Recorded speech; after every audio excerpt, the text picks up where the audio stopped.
Chapitre 35. Apparition.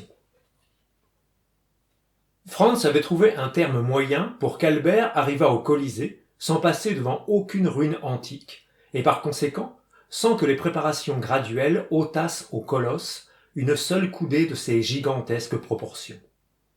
C'était de suivre la Via Sistina, de couper à angle droit devant Sainte-Marie-Majeure, et d'arriver par la Via Urbana et San Pietro in Vincoli, jusqu'à la Via del Colosseo. Cet itinéraire offrait d'ailleurs un autre avantage. C'était celui de ne distraire en rien Franz de l'impression produite sur lui par l'histoire qu'avait racontée maître Pastrini et dans laquelle se trouvait mêlé son mystérieux amphitryon de Monte Cristo. Aussi s'était-il accoudé dans son coin et était-il retombé dans ces 1000 interrogations sans fin qu'il s'était fait à lui-même et dont pas un ne lui avait donné une réponse satisfaisante. Une chose, au reste, lui avait encore rappelé son ami Simbad le marin. C'étaient ces mystérieuses relations entre les brigands et les matelots. Ce qu'avait dit maître Pastrini du refuge que trouvait Vampa sur les barques des pêcheurs et des contrebandiers rappelait à Franz ces deux bandits corses qu'il avait trouvés, soupant avec l'équipage du petit yacht, lequel s'était détourné de son chemin et avait abordé à Porto Vecchio dans le seul but de les remettre à terre. Le nom que se donnait son hôte de Monte Cristo, prononcé par son hôte de l'Hôtel de Londres, lui prouvait qu'il jouait le même rôle philanthropique sur les côtes de Piombino, de Civitavecchia, d'Ostie et de Gaèté, que sur celles de Corse, de Toscane et d'Espagne, et, comme lui-même, autant que pouvait se le rappeler Franz, avait parlé de Tunis et de Palerme, c'était une preuve qu'il embrassait un cercle de relations assez étendu. Mais si puissantes que fussent sur l'esprit du jeune homme toutes ces réflexions, elles s'évanouirent à l'instant où il vit s'élever devant lui le spectre sombre et gigantesque du Colisée, à travers les ouvertures duquel la lune projetait ses longs et pâles rayons qui tombent des yeux des fantômes. La voiture arrêta à quelques pas de la mesa Sudans. Le cocher vint ouvrir la portière, les deux jeunes gens sautèrent à bas de la voiture et se trouvèrent en face d'un cicérone qui semblait sortir de dessous terre. Comme celui de l'hôtel les avait suivis, cela leur en faisait deux. Impossible, au reste, d'éviter à Rome ce luxe de guide. Outre le cicérone général qui s'empare de vous au moment où vous mettez le pied sur le seuil de la porte de l'hôtel, et qui ne vous abandonne plus que le jour où vous mettez le pied hors de la ville, il y a encore un cicérone spécial attaché à chaque monument, et je dirais presque à chaque fraction du monument.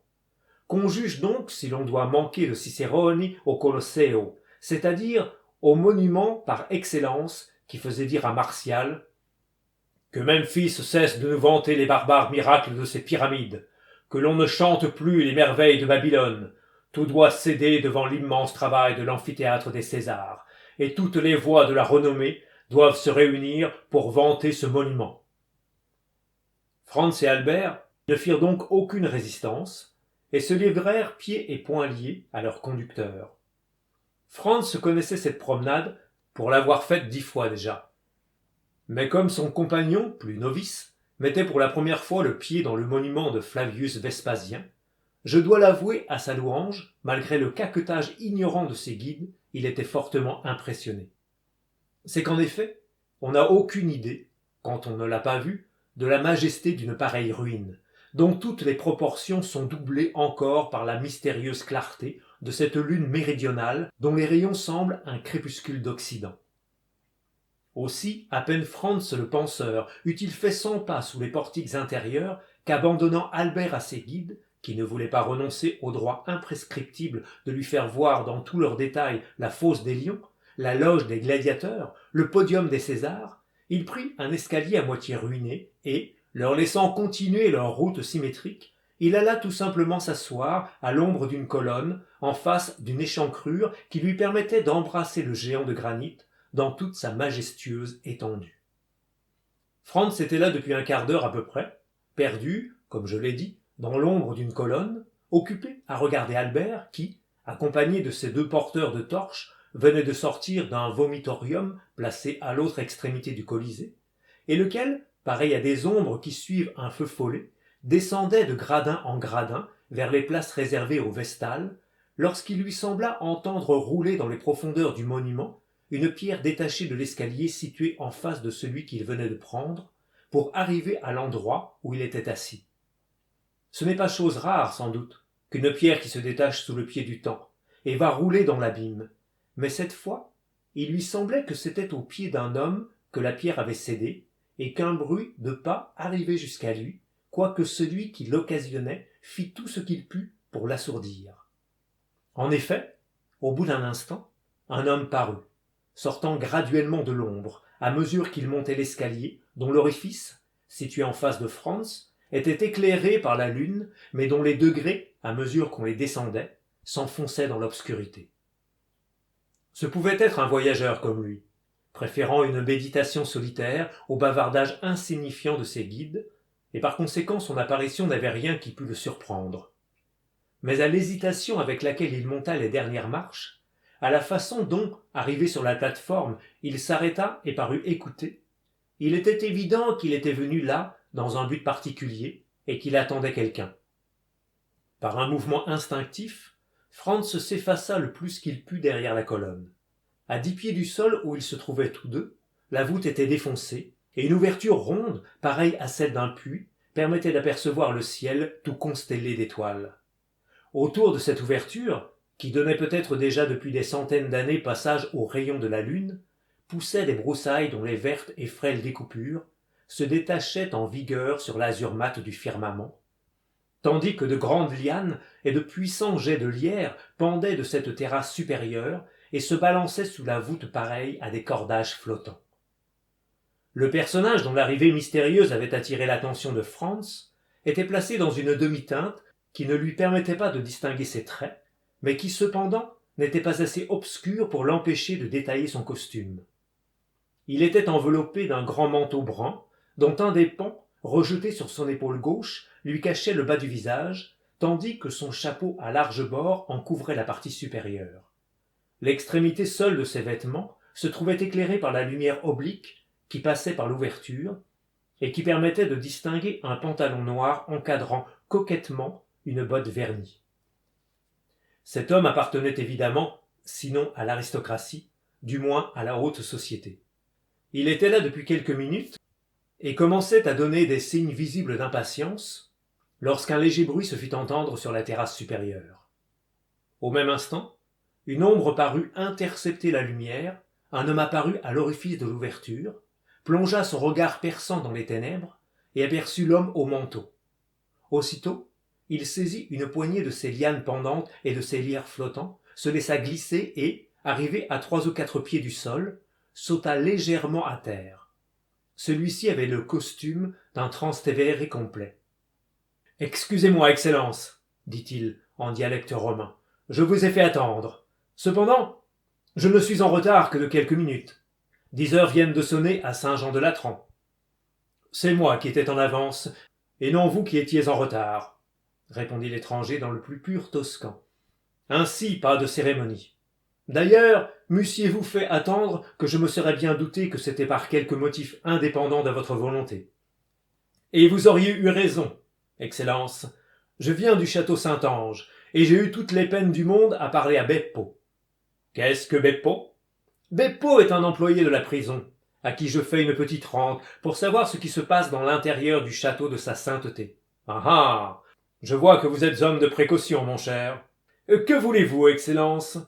On ne sait pas ce qui peut arriver.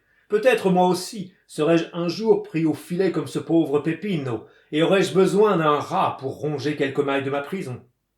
Bref, qu'avez-vous appris? Il y aura 2 exécutions mardi à 2 heures, comme c'est l'habitude à Rome lors des ouvertures des grandes fêtes.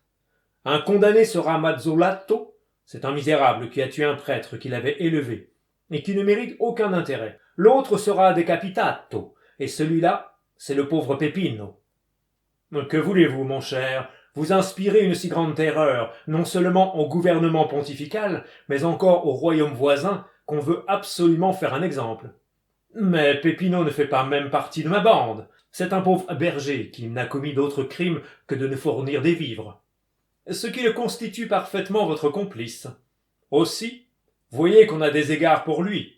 Au lieu de l'assommer, comme vous le serez, si jamais on vous met la main dessus, on se contentera de le guillotiner. Au reste, cela variera les plaisirs du peuple, et il y aura spectacle pour tous les goûts, sans compter celui que je lui ménage et auquel il ne s'attend pas. Mon cher ami, permettez-moi de vous dire, reprit l'homme au manteau, que vous me paraissez tout disposé à faire quelque sottise. Je suis disposé à tout pour empêcher l'exécution du pauvre diable qui est dans l'embarras pour m'avoir servi. Par la Madone, je me regarderais comme un lâche si je ne faisais pas quelque chose pour ce brave garçon. Et que ferez-vous? Je placerai une vingtaine d'hommes autour de l'échafaud, et au moment où on l'amènera, au signal que je donnerai, nous nous élancerons le poignard au poing sur l'escorte, et nous l'enlèverons. Cela me paraît fort chanceux, et je crois décidément que mon projet vaut mieux que le vôtre. Et quel est votre projet, Excellence? Je donnerai 2000 piastres à quelqu'un que je sais, et qui obtiendra que l'exécution de Peppino soit remise à l'année prochaine. Puis, dans le courant de l'année, je donnerai 1000 autres piastres à un autre quelqu'un que je sais encore, et je le ferai évader de prison. Êtes-vous sûr de réussir? Pardieu, dit en français l'homme au manteau. Plaît-il? Demanda le Transtévère. Je dis, mon cher, que j'en ferai plus à moi seul avec mon or que vous et tous vos gens avec leurs poignards, leurs pistolets, leurs carabines et leurs tromblons. Laissez-moi donc faire. À merveille. Mais si vous échouez, nous nous tiendrons toujours prêts. Tenez-vous toujours prêts, si c'est votre plaisir, mais soyez certain que j'aurai sa grâce. C'est après-demain, mardi. Faites-y attention. Vous n'avez plus que demain. Eh bien, mais le jour se compose de 24 heures. Chaque heure se compose de 60 minutes. Chaque minute de 60 secondes. En 86 400 secondes, on fait bien des choses. Si vous avez réussi, Excellence, comment le saurons-nous? C'est bien simple. J'ai loué les 3 dernières fenêtres du palais Rospoli. Si j'ai obtenu le sursis, les 2 fenêtres du coin seront tendues en damas jaune, mais celle du milieu sera tendue en damas blanc avec une croix rouge. À merveille. Et par qui ferez-vous passer la grâce? Envoyez-moi un de vos hommes déguisés en pénitent, et je la lui donnerai. Grâce à son costume, il arrivera jusqu'au pied de l'échafaud et remettra la bulle au chef de la confrérie, qui la remettra au bourreau. En attendant, faites savoir cette nouvelle à Peppino, qu'il n'aille pas mourir de peur ou devenir fou, ce qui serait cause que nous aurions fait pour lui une dépense inutile. Écoutez, Excellence, dit le paysan, je vous suis bien dévoué, et vous en êtes convaincu, n'est-ce pas? Je l'espère, au moins. Eh bien, si vous sauvez Peppino, ce sera plus que du dévouement à l'avenir, ce sera de l'obéissance.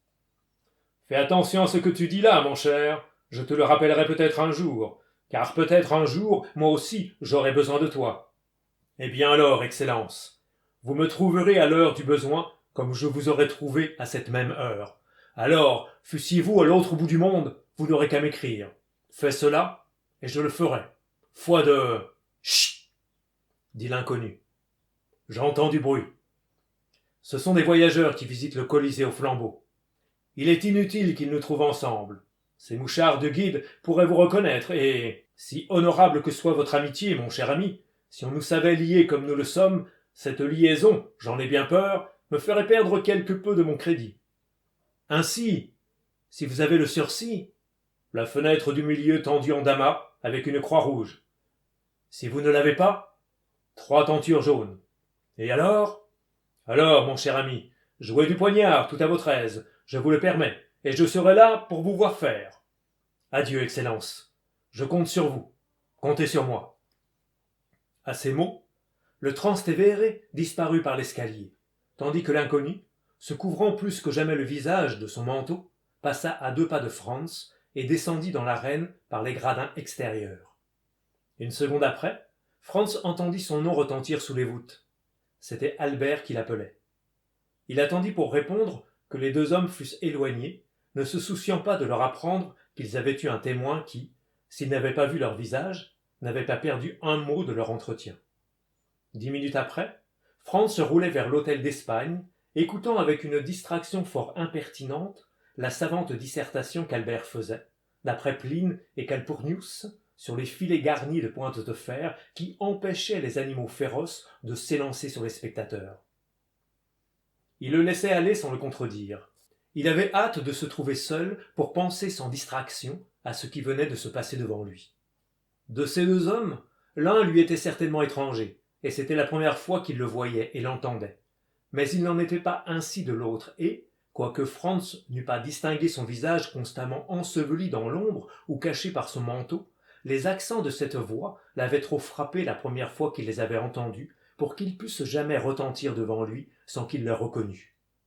Il y avait surtout dans les intonations railleuses quelque chose de strident et de métallique, qui l'avait fait tressaillir dans les ruines du Colisée comme dans la grotte de Monte Cristo. Aussi était-il bien convaincu que cet homme n'était autre que Simbad le marin. Aussi, en toute autre circonstance, la curiosité que lui avait inspirée cet homme eût été si grande qu'il se serait fait reconnaître à lui. Mais dans cette occasion, la conversation qu'il venait d'entendre était trop intime pour qu'il ne fût pas retenu par la crainte très sensée que son apparition ne lui serait pas agréable. Il l'avait donc laissé s'éloigner, comme on l'a vu, mais en se promettant, s'il le rencontrait une autre fois, de ne pas laisser échapper cette seconde occasion, comme il avait fait de la première. Franz était trop préoccupé pour bien dormir. Sa nuit fut employée à passer et à repasser dans son esprit toutes les circonstances qui se rattachaient à l'homme de la grotte et à l'inconnu du Colisée, et qui tendaient à faire de ces deux personnages le même individu. Et plus Franz y pensait, plus il s'affermissait dans cette opinion. Il s'endormit au jour, ce qui fit qu'il ne s'éveilla que fort tard. Albert, en véritable Parisien, avait déjà pris ses précautions pour la soirée. Il avait envoyé chercher une loge au théâtre Argentina. Franz avait plusieurs lettres à écrire en France. Il abandonna donc pour toute la journée la voiture à Albert. À 5 heures, Albert rentra. Il avait porté ses lettres de recommandation, avait des invitations pour toutes ses soirées, et avait vu Rome. Une journée avait suffi à Albert pour tout cela. Et encore, avait-il eu le temps de s'informer de la pièce qu'on jouait et des acteurs qui la joueraient. La pièce avait titre Parisina. Les acteurs avaient nom Coselli, Moriani et La Spèche. Nos deux jeunes gens n'étaient pas si malheureux comme on le voit. Ils allaient assister à la représentation d'un des meilleurs opéras de l'auteur de Lucio di Lammermoor, joué par 3 des artistes les plus renommés de l'Italie. Albert n'avait jamais pu s'habituer au théâtre ultramondain, à l'orchestre desquels on ne va pas, et qui n'ont ni balcon ni loge découverte. C'était dur pour un homme qui avait sa stalle au Bouffe et sa part de la loge infernale à l'opéra. Ce qui n'empêchait pas Albert de faire des toilettes flamboyantes toutes les fois qu'il allait à l'opéra avec Franz. Toilette perdue, car il faut l'avouer à la honte d'un des représentants les plus dignes de notre fashion, depuis 4 mois qu'il sillonnait l'Italie en tous sens, Albert n'avait pas eu une seule aventure. Albert essayait quelquefois de plaisanter à cet endroit, mais au fond il était singulièrement mortifié, lui, Albert de Morcerf, un des jeunes gens les plus courus d'en être encore pour ses frais. La chose était d'autant plus pénible que, selon l'habitude modeste de nos chers compatriotes, Albert était parti de Paris avec cette conviction qu'il allait avoir en Italie les plus grands succès et qu'il viendrait faire les délices du boulevard de Gand du récit de ses bonnes fortunes. Hélas, il n'en avait rien été. Les charmantes comtesses génoises, florentines et napolitaines s'en étaient tenues, non pas à leur mari, mais à leur amant, et Albert avait acquis cette cruelle conviction que les Italiennes ont du moins sur les Françaises l'avantage d'être fidèles à leur infidélité. Je ne veux pas dire qu'en Italie, comme partout, il n'y ait pas des exceptions. Et cependant, Albert était non seulement un cavalier parfaitement élégant, mais encore un homme de beaucoup d'esprit. De plus, il était vicomte. Un vicomte de nouvelle noblesse, c'est vrai. Mais aujourd'hui, qu'on ne fait plus ses preuves, qu'importe qu'on date de 1399 ou de 1815. Par-dessus tout cela, il avait 50 000 livres de rente. C'était plus qu'il n'en faut, comme on voit, pour être à la mode à Paris. C'était donc quelque peu humiliant de n'avoir encore été sérieusement remarqué par personne dans aucune des villes où il avait passé. Mais aussi comptait-il se rattraper à Rome, le carnaval étant, dans tous les pays de la terre qui célèbrent cette estimable institution, une époque de liberté où les plus sévères se laissent entraîner à quelque acte de folie. Or, comme le carnaval s'ouvrait le lendemain, il était fort important qu'Albert lançât son prospectus avant cette ouverture. Albert avait donc, dans cette intention, loué une des loges les plus apparentes du théâtre et fait pour s'y rendre une toilette irréprochable. C'était au premier rang qui remplace chez nous la galerie. Au reste, les 3 premiers étages sont aussi aristocratiques les uns que les autres, et on les appelle pour cette raison les rangs nobles. Au reste, cette loge, où l'on pouvait tenir à 12 sans être serré, avait coûté aux 2 amis un peu moins cher qu'une loge de 4 personnes à l'ambigu. Albert avait encore un autre espoir, c'est que s'il arrivait à prendre place dans le cœur d'une belle romaine, cela le conduirait naturellement à conquérir un posto dans la voiture, et par conséquent à voir le carnaval du haut d'un véhicule aristocratique ou d'un balcon princier. Toutes ces considérations rendaient donc Albert plus sémillant qu'il ne l'avait jamais été. Il tournait le dos aux acteurs, se penchant à moitié hors de la loge et lorgnant toutes les jolies femmes avec une jumelle de 6 pouces de long. Ce qui n'amenait pas une seule jolie femme à récompenser d'un seul regard, même de curiosité, tout le mouvement que se donnait Albert. En effet, chacun causait de ses affaires, de ses amours, de ses plaisirs, du carnaval qui s'ouvrait le lendemain, de la semaine sainte prochaine, sans faire attention un seul instant, ni aux acteurs, ni à la pièce, à l'exception des moments indiqués où chacun alors se retournait, soit pour entendre une portion du récitatif de Coselli, soit pour applaudir quelques traits brillants de Moriani, soit pour crier bravo à la spèche. Puis les conversations particulières reprenaient leur train habituel. Vers la fin du premier acte, la porte d'une loge restait vide jusque-là s'ouvrit, et Franz vit entrer une personne à laquelle il avait eu l'honneur d'être présenté à Paris et qu'il croyait encore en France. Albert vit le mouvement que fit son ami à cette apparition, et se retournant vers lui, « Est-ce que vous connaissez cette femme ?» dit-il. « Oui. Comment la trouvez-vous ?»« Charmante, mon cher, et blonde. Oh, les adorables cheveux. C'est une Française ?»« C'est une Vénitienne. Et vous l'appelez ?»« La comtesse G. »« Oh, je la connais de nom, » s'écria Albert. « On l'a dit aussi spirituelle que jolie. Parbleu, quand je pense que j'aurais pu me faire présenter à elle au dernier bal de madame de Villefort, où elle était, et que j'ai négligé cela, je suis un grand niais. Voulez-vous que je répare ce tort ? Demanda Franz. Comment ? Vous la connaissez assez intimement pour me conduire dans sa loge ? J'ai eu l'honneur de lui parler 3 ou 4 fois dans ma vie, mais vous le savez, c'est strictement assez pour ne pas commettre une inconvenance. En ce moment, la comtesse aperçut Franz et lui fit de la main un signe gracieux auquel il répondit par une respectueuse inclination de la tête. « Ah ça, mais il me semble que vous êtes au mieux avec elle, » dit Albert. « Eh bien, voilà ce qui vous trompe et ce qui nous fait faire sans cesse à nous autres Français 1000 sottises. Et l'étranger, c'est de tout soumettre à nos points de vue parisiens. En Espagne et en Italie surtout, ne jugez jamais de l'intimité des gens sur la liberté des rapports. Nous nous sommes trouvés en sympathie avec la comtesse, voilà tout. »« En sympathie de cœur » demanda Albert en riant. « Non, d'esprit, voilà tout, » répondit sérieusement Franz. « Et à quelle occasion ?»« À l'occasion d'une promenade de Colisée, pareille à celle que nous avons faite ensemble. »« Au clair de lune ?»« Oui. »« Seul ?»« À peu près. »« Et vous avez parlé ?»« Des morts. »« Ah !» s'écria Albert. « C'était en vérité fort récréatif. » Eh bien, moi, je vous promets que si j'ai le bonheur d'être le cavalier de la belle comtesse, dans une pareille promenade, je ne lui parlerai que des vivants. Et vous aurez peut-être tort. En attendant, vous allez me présenter à elle, comme vous me l'avez promis. Aussitôt la toile baissée. Que ce diable de premier acte est long. Écoutez le final, il est fort beau, et Coselli le chante admirablement. Oui, mais quelle tournure. La spèche y est on ne peut plus dramatique. Vous comprenez que lorsqu'on a entendu la Sontag et la Malibran, ne trouvez-vous pas la méthode de Moriani excellente ? Je n'aime pas les bruns qui chantent blond. Ah, mon cher, dit Franz en se retournant, en vérité vous êtes par trop difficile. Enfin la toile tomba, à la grande satisfaction du vicomte de Morcerf, qui prit son chapeau, donna un coup de main rapide à ses cheveux, à sa cravate et à ses manchettes, et fit observer à Franz qu'il l'attendait.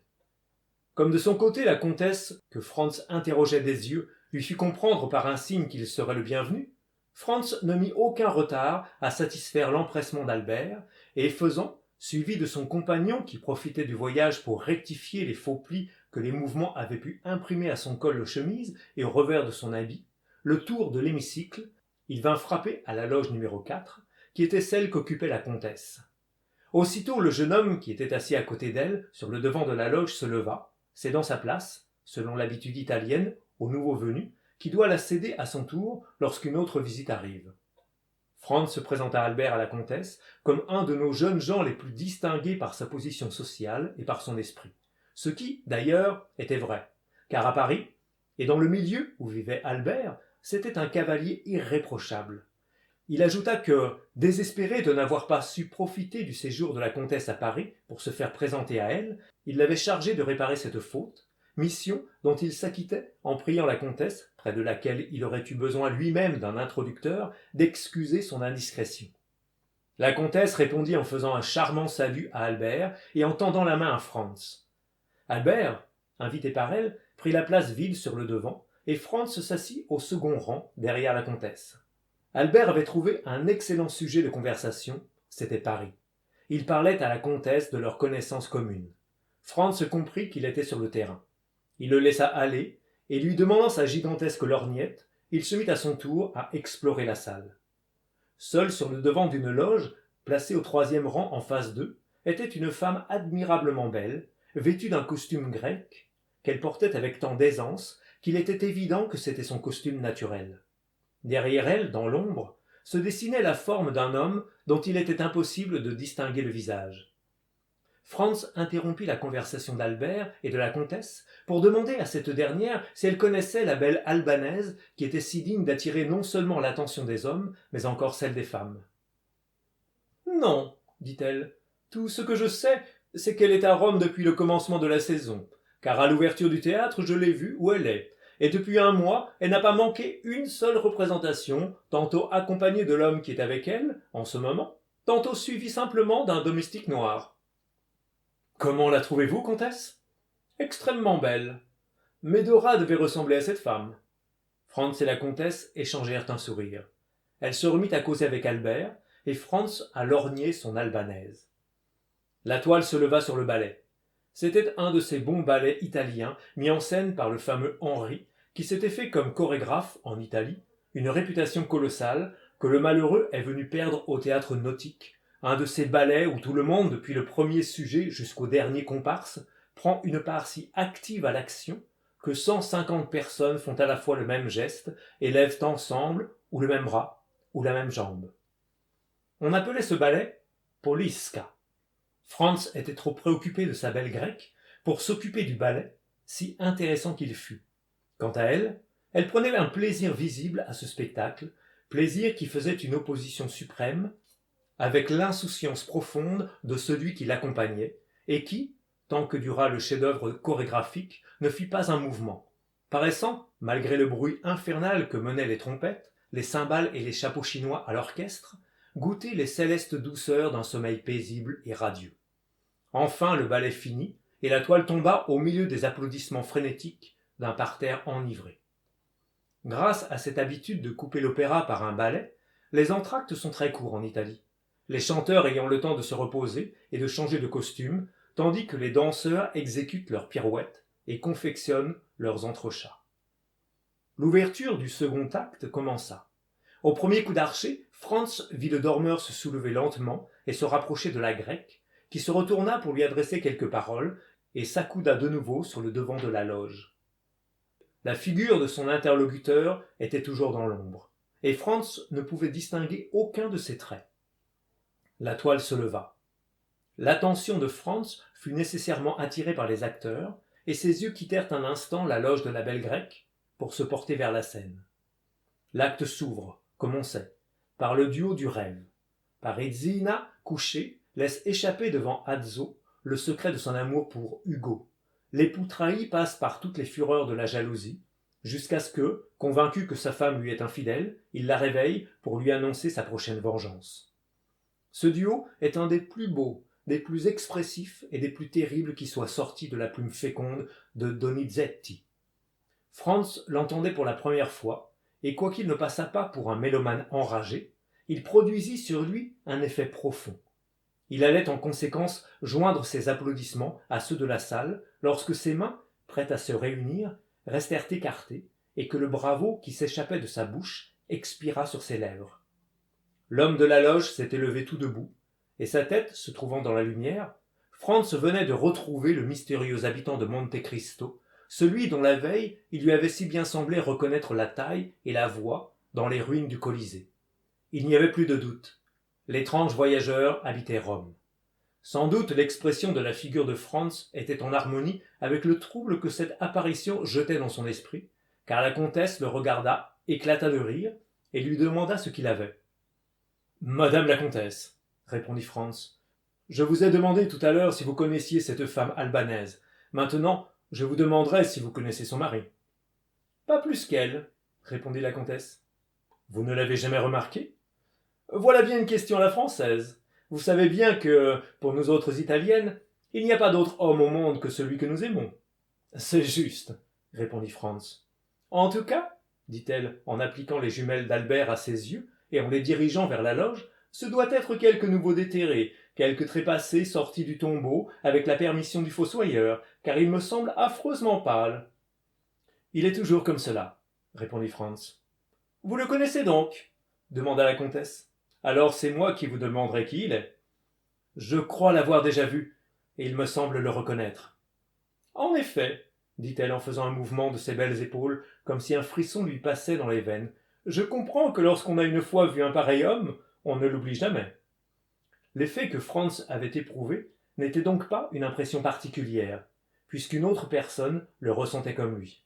« Eh bien, demanda Franz à la comtesse, après qu'elle eut pris sur elle de le lorgner une seconde fois, que pensez-vous de cet homme ?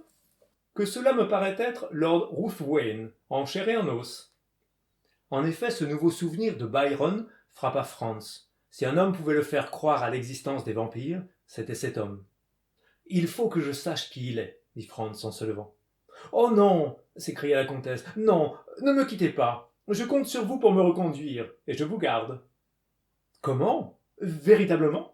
lui dit Franz en se penchant à son oreille. « Vous avez peur ?»« Écoutez, lui dit-elle, Byron m'a juré qu'il croyait aux vampires. Il m'a dit qu'il en avait vu. Il m'a dépeint leur visage. Eh bien, c'est absolument cela. Ces cheveux noirs, ces grands yeux brillants d'une flamme étrange, cette pâleur mortelle, puis remarquez qu'il n'est pas avec une femme comme toutes les femmes. Il est avec une étrangère. Une grecque, une schismatique, sans doute quelque magicienne comme lui. Je vous en prie, n'y allez pas. Demain, mettez-vous à sa recherche, si bon vous semble. Mais aujourd'hui, je vous déclare que je vous garde. » Franz insista. « Écoutez, dit-elle, en se levant, je m'en vais. Je ne puis rester jusqu'à la fin du spectacle. J'ai du monde chez moi. Serez-vous assez peu galant pour me refuser votre compagnie ?» Il n'y avait d'autre réponse à faire que de prendre son chapeau, d'ouvrir la porte et de présenter son bras à la comtesse. C'est ce qu'il fit. La comtesse était véritablement fort émue, et Franz lui-même ne pouvait échapper à une certaine terreur superstitieuse, d'autant plus naturelle que ce qui était chez la comtesse le produit d'une sensation instinctive était chez lui le résultat d'un souvenir. Il sentit qu'elle tremblait en montant en voiture. Il la reconduisit jusque chez elle. Il n'y avait personne, et elle n'était aucunement attendue. Il lui en fit le reproche. « En vérité, lui dit-elle, je ne me sens pas bien, et j'ai besoin d'être seule. La vie de cet homme m'a tout bouleversé. » Franz essaya de rire. « Ne riez pas, lui dit-elle. D'ailleurs, vous n'en avez pas envie.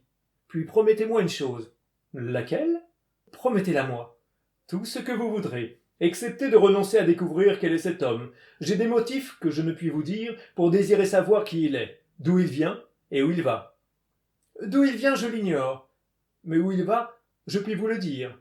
Il va en enfer, à coup sûr. »« Revenons à la promesse que vous vouliez exiger de moi, comtesse, dit Franz. Ah, c'est de rentrer directement à l'hôtel et de ne pas chercher ce soir à voir cet homme. Il y a certaines affinités entre les personnes que l'on quitte et les personnes que l'on rejoint. Ne servez pas de conducteur entre cet homme et moi. Demain, courez après lui si bon vous semble, mais ne me le présentez jamais, si vous ne voulez pas me faire mourir de peur. Sur ce, bonsoir. Tâchez de dormir. Moi, je sais bien que je ne dormirai pas. » Et à ces mots, la comtesse quitta Franz, le laissant indécis de savoir si elle s'était amusée à ses dépens ou si elle avait véritablement ressenti la crainte qu'elle avait exprimée. En rentrant à l'hôtel, Franz trouva Albert en robe de chambre, en pantalon à pied, voluptueusement étendu sur un fauteuil en fumant son cigare. « Ah, c'est vous, lui dit-il. Ma foi, je ne vous attendais que demain. » Mon cher Albert, répondit Franz, je suis heureux de trouver l'occasion de vous dire une fois pour toutes que vous avez la plus fausse idée des femmes italiennes. Il me semble pourtant que vos mécomptes amoureux auraient dû vous la faire perdre. Que voulez-vous? Ces diablesses de femmes, c'est à n'y rien comprendre. Elles vous donnent la main, elles vous la serrent, elles vous parlent tout bas, elles se font reconduire chez elles. Avec le quart de ces manières de faire, une Parisienne se perdrait de réputation. Et justement, c'est parce qu'elles n'ont rien à cacher, c'est parce qu'elles vivent au grand soleil, que les femmes y mettent si peu de façon dans le beau pays où résonne le si, comme dit Dante. D'ailleurs, vous avez bien vu que la comtesse a eu véritablement peur. Peur de quoi? De cet homme, monsieur, qui était en face de nous avec cette jolie grecque? Mais j'ai voulu en avoir le cœur net quand ils sont sortis, et je les ai croisés dans le corridor. Je ne sais pas où diable vous avez pris toutes vos idées de l'autre monde. C'est un fort beau garçon qui est fort bien mis, et qui a tout l'air de se faire habiller en France, chez Blin ou chez Humann. Un peu pâle, c'est vrai, mais vous savez que la pâleur est un cachet de distinction. Franz sourit. Albert avait de grandes prétentions à être pâle. Aussi, lui dit Franz, je suis convaincu que les idées de la comtesse sur cet homme n'ont pas le sens commun.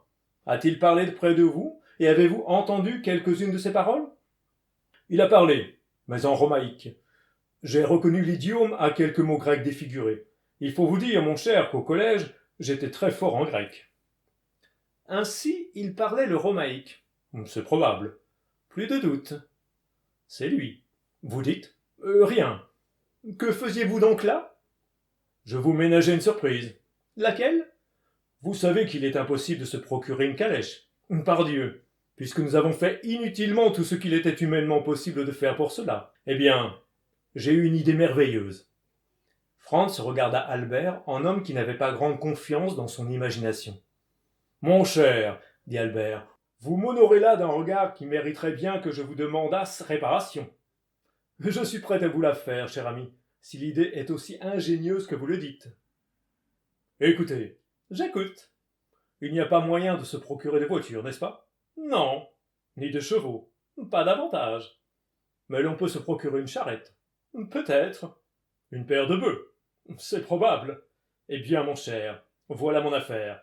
Je vais faire décorer la charrette, nous nous habillons en moissonneurs napolitains, et nous représentons au naturel le magnifique tableau de Léopold Robert.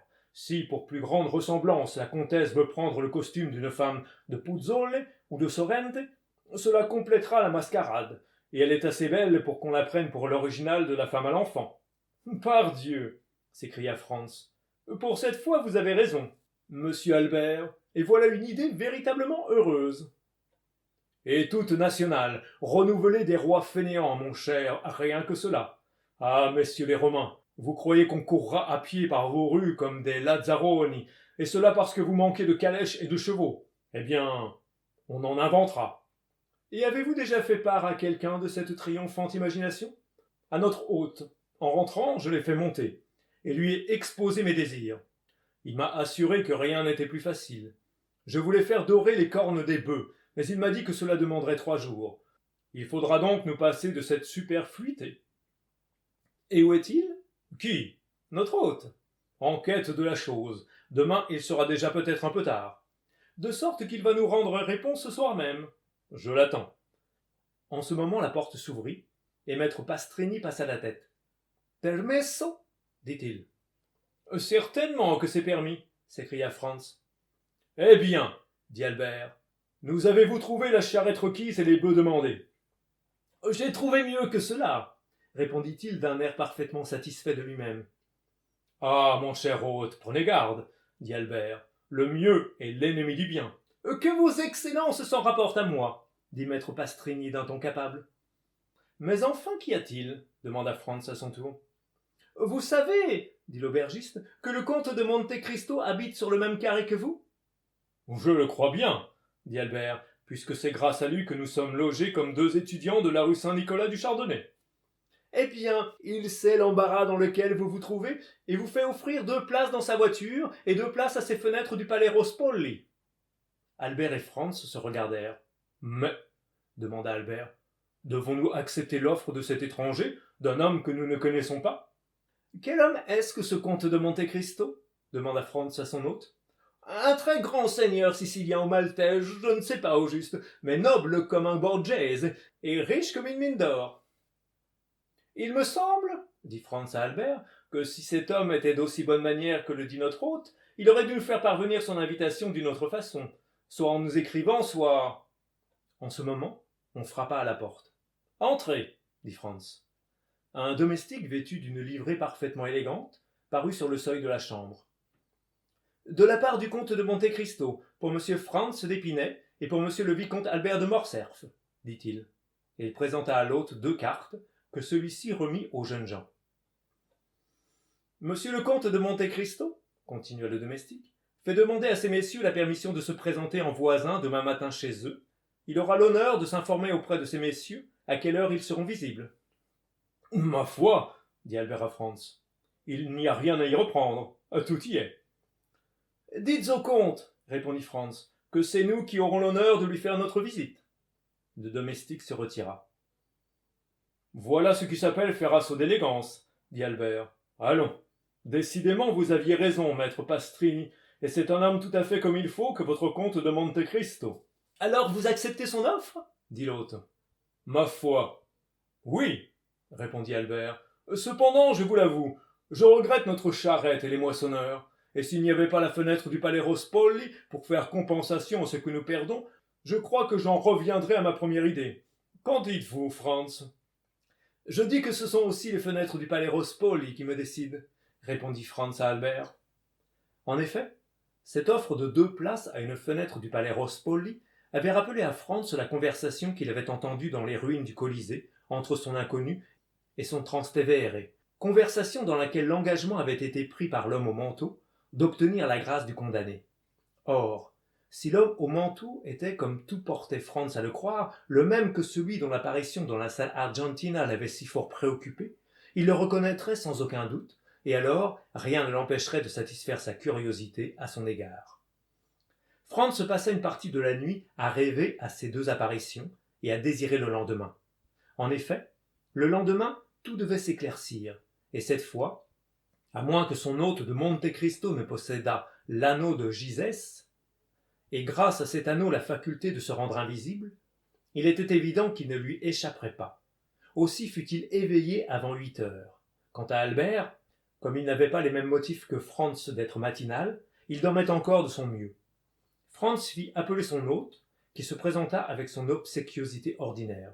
« Maître Pastrini, lui dit-il, ne doit-il pas y avoir aujourd'hui une exécution ?»« Oui, Excellence, mais si vous me demandez cela pour avoir une fenêtre, vous vous y prenez bien tard. »« Non, reprit Franz. D'ailleurs, si je tenais absolument à voir ce spectacle, je trouverais place, je pense, sur le mont Pincio. »« Oh, je présumerais que votre Excellence ne voudrait pas se compromettre avec toute la canaille dont c'est en quelque sorte l'amphithéâtre naturel. »« Il est probable que je n'irai pas, dit Franz, mais je désirerais voir quelques détails. »« Lesquels ? » ?»« Je voudrais savoir le nombre des condamnés, leur nom et le genre de leur supplice. »« Oh, cela tombe à merveille, Excellence. On vient justement de m'apporter les tavolettes. »« Qu'est-ce que les tavolettes ? » ?»« Les tavolettes sont des tablettes en bois que l'on accroche à tous les coins de rue la veille des exécutions et sur lesquelles on colle les noms des condamnés, la cause de leur condamnation et le mode de leur supplice. Cet avis a pour but d'inviter les fidèles à prier Dieu de donner aux coupables un repentir sincère. Et l'on vous apporte ces tavolettes pour que vous joigniez vos prières à celles des fidèles, demanda Franz d'un air de doute. Non, Excellence, je me suis entendu avec le colleur, et il m'apporte cela comme il m'apporte les affiches de spectacle, afin que si quelques-uns de mes voyageurs désirent assister à l'exécution, ils soient prévenus. Ah, mais c'est une attention tout à fait délicate, s'écria Franz. Oh, dit maître Pastrini en souriant, je puis me vanter de faire tout ce qui est en mon pouvoir pour satisfaire les nobles étrangers qui m'honorent de leur confiance. C'est ce que je vois, mon hôte, et c'est ce que je répéterai à qui voudra l'entendre. Soyez-en bien certain. En attendant, je désirerais lire une de ces tavolettes. C'est bien facile, dit l'autre en ouvrant la porte. J'en ai fait mettre une là, sur le carré. Il sortit, détacha la tavolette et la présenta à Franz. Voici la traduction littérale de l'affiche patibulaire. On fait savoir à tous que le mardi 22 février, premier jour du carnaval, seront, par arrêt du tribunal de la Rota, Exécuté sur la place del Popolo, les nommés Andrea Rondolo, coupable d'assassinat sur la personne très respectable et très vénérée de Don César Torlini, chanoine de l'église de Saint-Jean de Latran, et le nommé Pepino, dit Roccapriori, convaincu de complicité avec le détestable bandit Luigi Vampa et les hommes de sa troupe. Le premier sera mazzolato et le second decapitato. Les âmes charitables sont priées de demander à Dieu un repentir sincère pour ces deux malheureux condamnés. C'était bien ce que Franz avait entendu la surveille dans les ruines du Colisée, et rien n'était changé au programme. Les noms des condamnés, la cause de leur supplice et le genre de leur exécution étaient exactement les mêmes. Ainsi, selon toute probabilité, le Transtevere n'était autre que le bandit Luigi Vampa, et l'homme au manteau, Simbad le marin, qui à Rome, comme à Porto Vecchio et à Tunis, poursuivait le cours de ses philanthropiques expéditions. Cependant le temps s'écoulait. Il était 9 heures, et Franz allait réveiller Albert, lorsqu'à son grand étonnement, il le vit sortir tout habillé de sa chambre. Le carnaval lui avait trotté par la tête, et l'avait éveillé plus matin que son ami ne l'espérait. « Eh bien, dit Franz à son hôte, maintenant que nous voilà prêts tous deux, croyez-vous, mon cher monsieur Pastrini, que nous puissions nous présenter chez le comte de Monte Cristo ?»« Oh, bien certainement, répondit-il. Le comte de Monte Cristo a l'habitude d'être très matinal, et je suis sûr qu'il y a plus de 2 heures déjà qu'il est levé. Et vous croyez qu'il n'y a pas d'indiscrétion à se présenter chez lui maintenant ? Aucune. En ce cas, Albert, si vous êtes prêt ? Entièrement prêt, dit Albert. Allons remercier notre voisin de sa courtoisie. Allons. Franz et Albert n'avaient que le carré à traverser. L'aubergiste les devança et sonna pour eux. Un domestique vint ouvrir. « I signori francesi » dit l'hôte. Le domestique s'inclina et leur fit signe d'entrer. Ils traversèrent 2 pièces meublées avec un luxe qu'ils ne croyaient pas trouver dans l'hôtel de maître Pastrini, et ils arrivèrent enfin dans un salon d'une élégance parfaite. Un tapis de Turquie était tendu sur le parquet, et les meubles les plus confortables offraient leurs coussins rebondis et leurs dossiers renversés. De magnifiques tableaux de maîtres entremêlés de trophées d'armes splendides étaient suspendus aux murailles, et de grandes portières de tapisserie flottaient devant les portes. « Si leur Excellence veulent s'asseoir, dit le domestique, je vais prévenir monsieur le comte. » Et il disparut par une des portes. Au moment où cette porte s'ouvrit, le son d'une gouzla arriva jusqu'aux 2 amis, mais s'éteignit aussitôt. La porte, refermée presque en même temps qu'ouverte, n'avait pour ainsi dire laissé pénétrer dans le salon qu'une bouffée d'harmonie. Franz et Albert échangèrent un regard et reportèrent les yeux sur les meubles, sur les tableaux et sur les armes. Tout cela, à la seconde vue, leur parut encore plus magnifique qu'à la première. « Eh bien, demanda Franz à son ami, que dites-vous de cela ? » Ma foi, mon cher, je dis qu'il faut que notre voisin soit quelque agent de change qui a joué à la baisse sur les fonds espagnols, ou quelque prince qui voyage incognito. Chut, lui dit Franz, c'est ce que nous allons savoir, car le voilà. En effet, le bruit d'une porte tournant sur ses gonds venait d'arriver jusqu'aux visiteurs, et presque aussitôt, la tapisserie se soulevant, donna passage au propriétaire de toutes ces richesses. Albert s'avança au-devant de lui, mais Franz resta cloué à sa place. Celui qui venait d'entrer n'était autre que l'homme au manteau du Colisée, l'inconnu de la loge, l'hôte mystérieux de Monte Cristo.